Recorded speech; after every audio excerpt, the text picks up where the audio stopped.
احتساب عدالت کے باہر سابق وزیر اعظم شاہد خاقان عباسی نے میڈیا سے گفتگو کرتے ہوئے کہا کہ کل کراچی واقعے کی رپورٹ کا خلاصہ آیا۔ کراچی واقعے کے حقائق کا عوام کو علم ہونا چاہیے۔ ایک ملک کے وزیر اعظم کی تصدیق کر سکتے ہیں تو عوام کا حق ہے کہ وہ جانے کہ آئی جی واقعے کے حقائق کیا ہیں۔ کراچی رپورٹ کو پبلک کیا جائے۔ شاہد خاقان عباسی نے کہا کہ جذبات میں آ کر آئی جی سندھ کو اغوا کیا جا سکتا ہے تو جذبات میں آ کر عوام کے مسائل بھی حل کرنے چاہیے۔ ہم بھی جذبات میں آ گئے تھے اور بجلی گیس کے منصوبے تیزی سے لگائے۔ شاہد خاقان عباسی نے کہا کہ نیب کورٹ میں سماعت براہ راست دکھانے کی درخواست کی ہے۔ براہ راست سماعت کا خرچ ہم اٹھائیں گے۔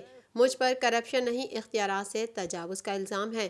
2.25 سال ہو گئے اور کیس کا پتہ ہی نہیں چلا۔ ایک ملزم مفتاح اسماعیل کا نام نیب نے وعدہ معاف گواہ کے طور پر لکھا۔ 10,000 سے زائد صفحات میں سے سینکڑوں پڑھنے کے قابل نہیں ہیں۔ اس کیس کو براہ راست ٹی وی پر چلایا جائے۔ تمام اخراجات کو ہم برداشت کریں گے۔